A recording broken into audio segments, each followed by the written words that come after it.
Bobby Marks from The Vertical, talking NBA draft lottery as the Sixers obtained the number 3 overall pick. They did it, Bobby, because of a pick swap in a trade they made 2 years ago. So, how big of a deal is it to move up 2 spots from that Sam Hinkie deal?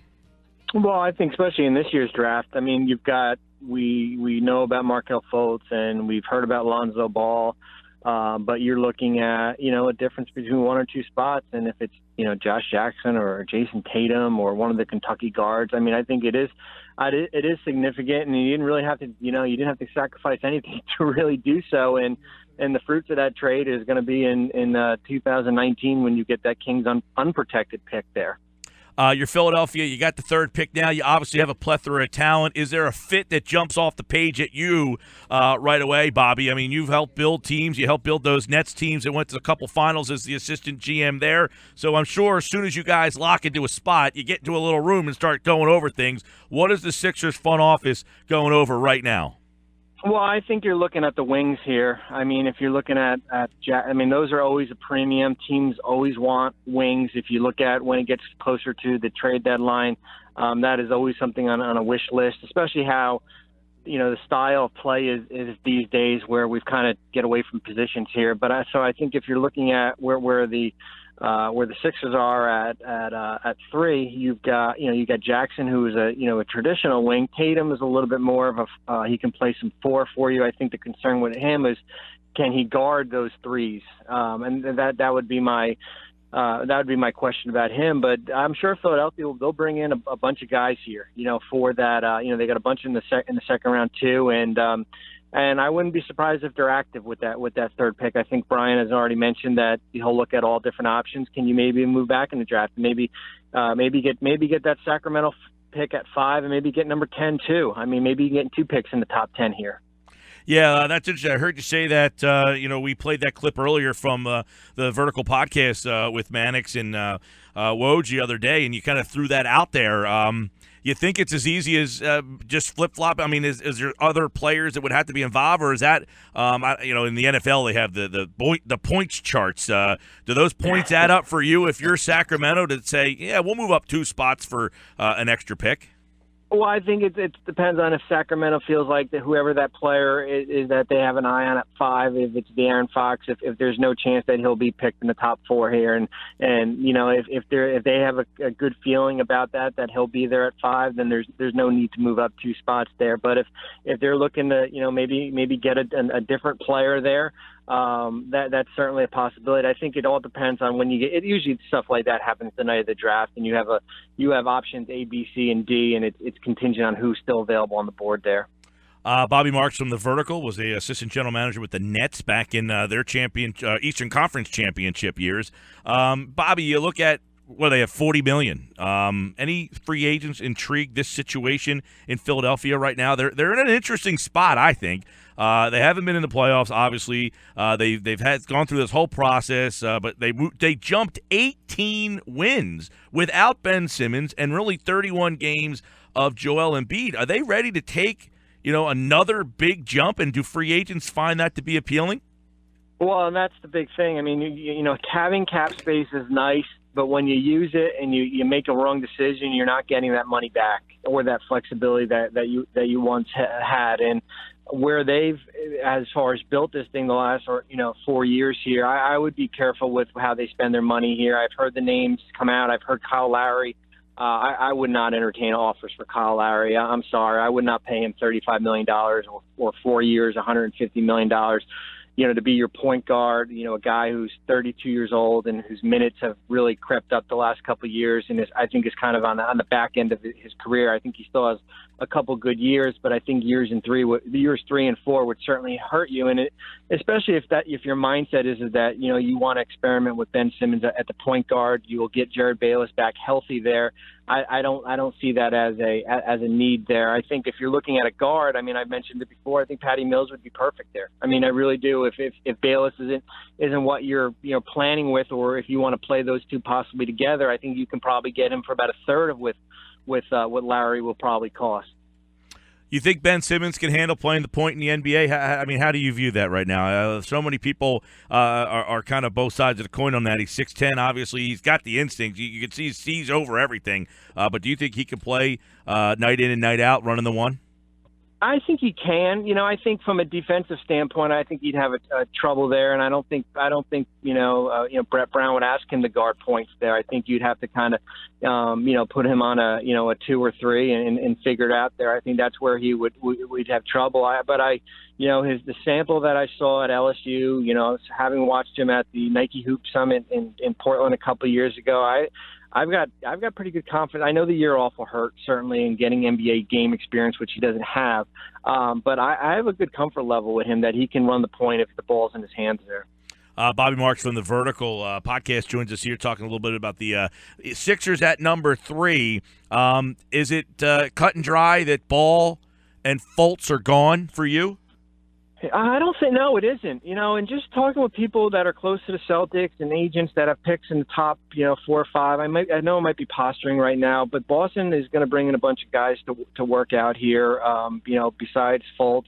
We'll see if they can get Lonzo Ball in. I don't know what his dad will say there, but if I'm advising the dad, I would tell him to go work out for the Celtics or at least meet with them. I don't think there's any harm here. So I think Boston will do their due diligence, but I think at the end, Fultz will be number 1. I think Ball will be number 2, and then we'll see where it goes from there.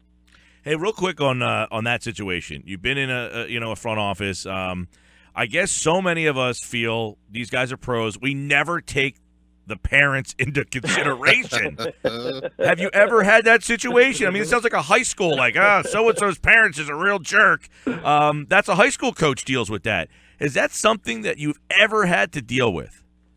No, it isn't. But we're in a different day and age here now. So I guess it's the times that we live in. I talked to a bunch of teams at the Combine last week in Chicago. The dad at the time did not bother them, or would skew their decision as far as how they look at the son. Hey, we never know if things could change in another month here when we get late to June. But the dad wouldn't bother me. But I do think there'll be a time in the next 4 weeks here, if it's Magic Johnson or Danny Ainge or if it's Brian Colangelo, one of these teams that have interest in him, I think there's going to have to be a sit down with the dad before you can kind of get a comfort level as far as the mindset behind him and find out, is it a gimmick that we see on the radio and TV, a man who's trying to promote his own product, or is there a different personality there? Bobby, a minute or two ago, you mentioned the Sixers and how many second-round picks they have. They have 4 picks as currently constructed in the second round. How are those picks, in your mind, valuable to them, and how many of those picks do you think they actually use, or do they package a few of them? Yeah, that's going to be the challenge, because if you look at the at the roster here, how do you fit all those picks in? It's similar to what Boston last year, where they had three first-round picks and they had multiple seconds, and they weren't able to bring all those players. So I think the one pick that's in the 30s has value. It's almost like an extended, first round pick. I think there is always teams when you get into the draft who don't have picks. If it's Cleveland or another team here, that there's always a chance to move them. And I think when you're looking at Philadelphia, where their roster is, I think the option to move it for a future second down the road would probably be more beneficial there. Talking with Bobby Marks here from the Vertical, former assistant GM with the Nets. And, you look at, unfortunately, this league is in a situation where a lot of teams don't want to win, Bobby. Has that changed, too, from when you were in charge out there, running things with the Nets out there? I mean, what Cuban said the other day, where the Sixers have the position they put themselves into, how do you feel about that as a guy who's been in a front office before, basically succumbing to it's better to lose? No, and it seems like a lot of teams are kind of in a holding pattern right now, and they're almost trying to wait out Cleveland or wait out, Golden State, where those teams are, and those teams are certainly built for the next few years here. And I think that's going to be the big question. I mean, there's so many teams in the same position. If we look at Utah, the Clippers, Toronto, I mean, we can name a lot of teams where they'll have to make a decision from a financial aspect. What is the cost of being a good team? Is it $135 million? So that's going to be kind of the trend this summer here. But I think you still have to put a competitive product on the court and not take a backseat to where Cleveland or even Golden State here is, because you never know when you get into a playoff series. You look at San Antonio for game one, that they would have won that game probably if Kawhi Leonard stays healthy. So I think you gotta do it without maybe risking future flexibility. If you're going to maybe move, multiple draft picks or lose some cap space, I think that's kind of where you can maybe take your foot off the gas a little bit, but you owe it to, the people that come, I don't know how you sell it to your fans that, hey, in 5 years we're going to be good, but, you just need to be patient for the next 4 here. Bobby, what did you think of Cuban's comments? At least he's honest, because there's not that many people who would say that, and there's a lot of people who do it. I think you look at the Lakers in Phoenix; they've been doing it since probably early March, and for Dallas, it started probably at the end of March, early April, once they were eliminated here. And I think the league's got an issue there. I really do. I know the commissioner has made to fix the issue of stars that are resting here.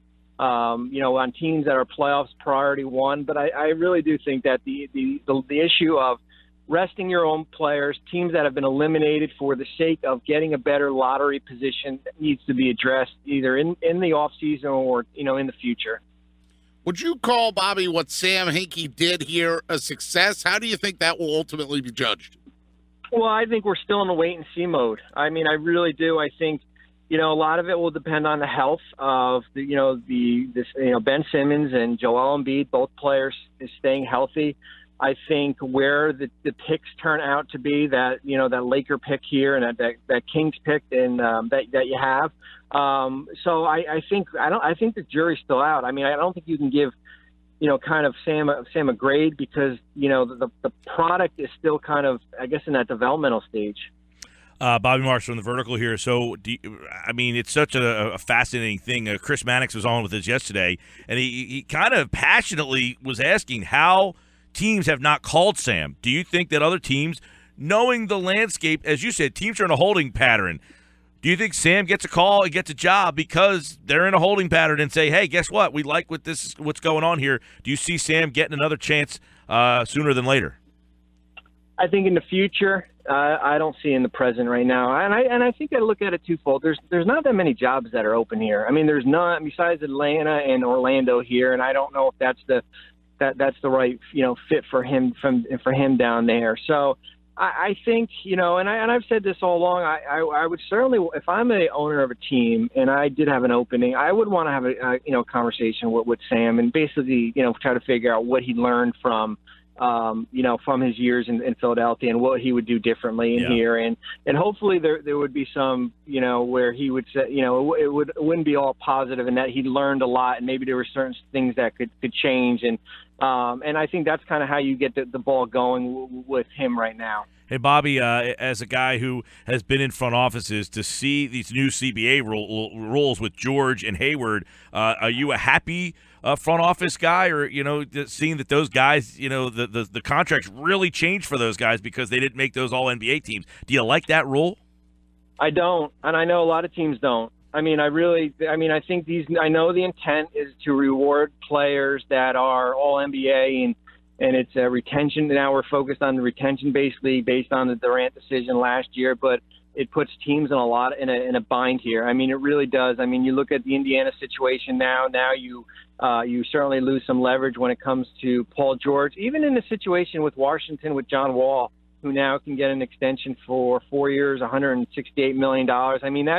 That's paying a player $40 million, which is basically almost half, a little more half than what your salary cap is. And Kawhi Leonard next, will he hear his name? Will he sign that number next year? And I really think it. I think there's a way to do it. I don't agree that if you are first, second, or third team All NBA, that it's an equal playing field across the board. I don't know how a player who earns third team All NBA carries the same weight as a player who is first team. And it's not the media's fault. We're asked to do a job and to vote for these players. If it's anything, it's a system fault. It's the league's fault, and it's the Players Association's fault who negotiated this. And what's going to happen here is that the money's going to, for these max guys, are going to be so high that basically those in-between players, those rotational players, are going to be cut out here. Front office insider from The Vertical, 20 years NBA experience, at Bobby Marks 42. Check out The Vertical podcast. It's a must-listen for all NBA fans out there. Bobby, I appreciate the time, pal. Thanks, guys.